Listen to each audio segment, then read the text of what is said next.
Hey everyone, Malena Putnam and JD Shaklee back to talk Yay Dude Sports. All right, JD, we had week one of college last week.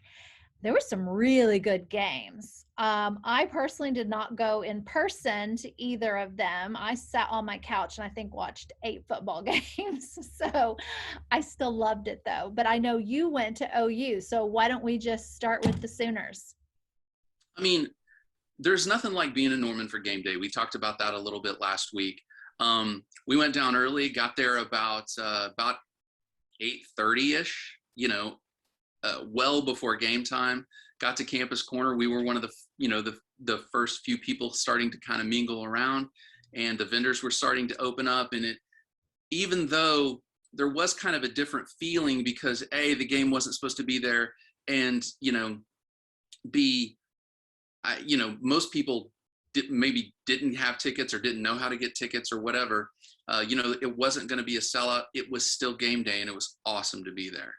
Great. All right. So obviously people were a little disappointed, including myself, with OU's performance. I think the line was 31, and there for a while we had a decent lead, and then second quarter, which is weird that this happened at OSU as well, 3 points in the second quarter, and then same for OSU. Like, what did it feel like to be there and witness what was happening? I've been there a couple of times during a few different games. Unfortunately, it's I maybe feel like a bad luck charm where things have gotten away from them on just a few games. You always had in the back of your mind that they were going to win this game. In 2 out of their last 3 games, I think the stat is they've scored 3 points in the second half.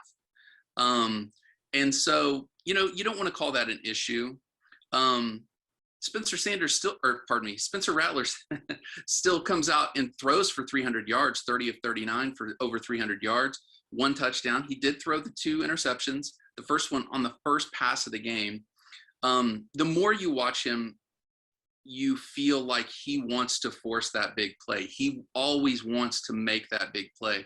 And you'll always hear coaches talk about quarterbacks trusting their receivers. And sometimes you feel like he almost trusts his receivers to make a play a little too much and throw into double coverage. But otherwise, it was great to be there. It was, when the sun was not behind a cloud, it was dangerously hot.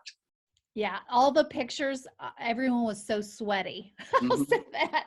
So Yes. I was glad to be in my air conditioning, although I would have loved to have been in New Orleans if things had happened differently, but that's okay. All right, so that's our rewind on OU. Let's rewind and talk about the OSU game. Anything interesting there? Any takeaways, and who did you enjoy watching in that game?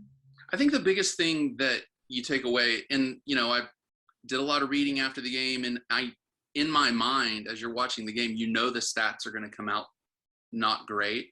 And they ran the ball for just about 60 yards on a Missouri State team. That wasn't Baylor. That wasn't OU. They ran the ball for roughly 60 yards. That's something that's got to be corrected. Now, last year they lost some guys through the transfer portal, and they got some guys injured. And so as the season went on and they couldn't run the ball and quarterbacks were running for their life a little bit, you kind of understood that. Here, it's the first game of the season. Granted, you're maybe trying to work on that lineup and shift some offensive linemen around, but at the same time, running for 60 yards on Missouri State is not encouraging. Things that I did see that were encouraging, receivers stepping up. You didn't know who was going to step up in that lineup. You assumed it was going to be Tay Martin, and it ended up absolutely being Tay Martin. 6 catches, 107 yards. From Houma, Louisiana. So it was nice for him to go out and play for his family and for everything that they went through with Ida. Jaden Bray from Norman comes in and catches 5 balls. And so some positive things on the offense. And the defense looks solid. Malcolm Rodriguez, 15 tackles, 9 solo. Going to be an all-conference guy. And I think, again, going to be a solid defense this year. Okay. Awesome. Well, let's fast forward then to this Saturday. OU has a home game, and it's at 6:00. So it's still going to be, I think, 100 degrees. So yes. Again, I am not going to the game. Are you going to this one? I am not going to this one. It is on pay-per-view, which is kind of the bane of a lot of fans' existence. We've all become kind of so spoiled to things just being on TV readily available, or maybe at the very least ESPN for $5. But this is that one game a year when it's going to be on pay-per-view. Western Carolina, the Catamounts. I think, just as Tulane came in and played for their hometown, for their home state, because of what they went through, I think you're going to see a lot of that with Western Carolina. They recently had I believe it was an offensive line coach pass away from COVID. And so they're going to have that kind of little extra spark, that little, extra get after it, as a coach might say. And they're going to come in, and everybody always gets Oklahoma's best shot, or pardon me, gives Oklahoma their best shot. And, I expect no less, but they've got to show marked improvement from last week. On offense and defense, they need to show marked improvement. All right. Well, we hope that'll happen. So Absolutely. Let's go to Stillwater then. OSU, what are you thinking for this weekend's game? Tulsa's coming off maybe one of the worst losses in the last 30 to 40 years for that program, losing to UC Davis, who's not even a Division I football school, 19-17. Now, some positive things in there. The running back had 17 carries for like 149 yards. They've lost first round linebacker to the NFL draft, but the defense is still hoping to be solid. But Oklahoma State, just as Oklahoma, needs to show marked improvement, specifically in running the ball. Last week, Shane Illingsworth throws for over 300 yards. Spencer Sanders should be back this week from the COVID protocol, and you would hope he would also be able to throw for over 300 yards, but they have to show marked improvement running the ball.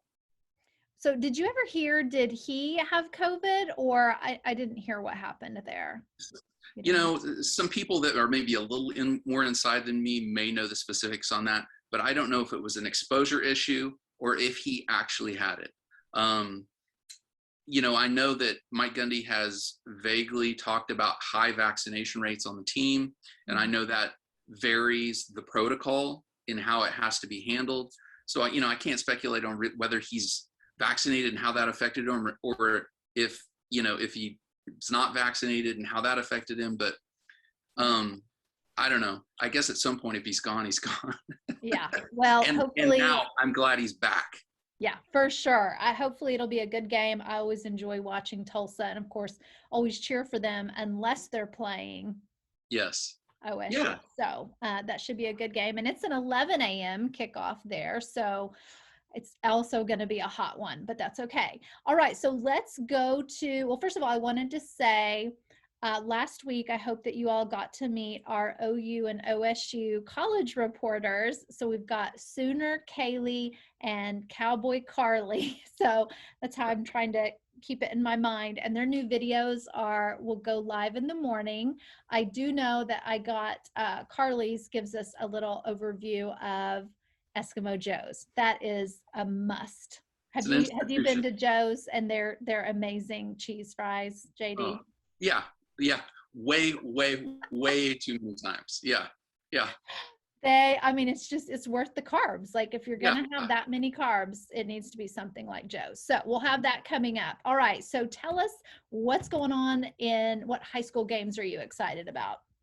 Well, I think the big one from last week, and I'll touch on this real quickly because it was a big game, is you had the 6A2 state champion, Bixby, taking on the 6A1 state champion from last year, both of those, Jinx. And Bixby goes out and wins the game 23-15. And it just says Bixby, coming from a lower class, steps up and beats, and granted, I know there are losses with senior classes and stuff, but steps up and beats the 6A1 state champion from last year from a higher class.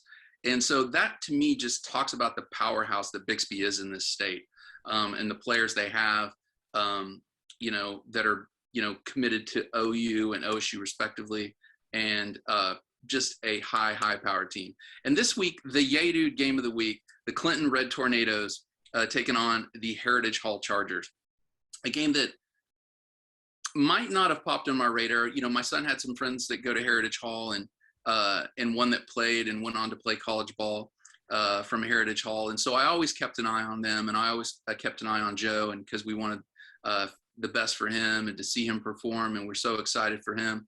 And in that, you're able to run across a guy like Gavin Freeman. And I mentioned it on the post yesterday, who is absolutely electric with the ball in his hand. If he gets, he's one of those guys that in the open field, he's almost impossible to tackle. Super shifty, real fast, a great receiver, and they'll use him just like they used Wes Welker in multiple ways. It's my understanding, based on what I've been able to see, they'll pitch him the ball, they'll throw him the ball, maybe he'll line up as a running back. I've heard. I go on every week and try to access some of these high school football games online, because a lot of these high school games are online. So I do my best to go out and try to access some of them online. That's awesome. All right. Well, it seems like it's going to be another great weekend of football. And thanks for being our sports dude. We appreciate all that you do, JD. You all make sure that you're following us on Instagram, Yay Dude OKC, and Facebook. A huge thank you to our Yay Dude team of small businesses that support Yay Dude and help bring all these amazing stories and celebrate what's new now and next, and the people behind the passion. I know that here this weekend, we also have, besides watching football, I'm here at the Coop in downtown Edmond, and we have the Edmond Arts Festival is back. It was canceled last year due to COVID. So I'm actually looking out my window, and there are tents set up right outside on this street. So I'm really excited for some good food. And so yeah, Friday, Saturday, and Sunday. So if you all are in the OKC area watching this, I would recommend, there's 140 artists that will be here, so lots of opportunities and all styles of art to buy some art for yourself or for Christmas gifts. And of course, we've got Hott Wings right across the way, and I know you're going to be here for a little MVP party tomorrow night, so we're going to have some Hott Wings here. Absolutely. It's great game day food. So thank you so much. Until next week. Thank you, Malena. Yay, dude. Yay, dude.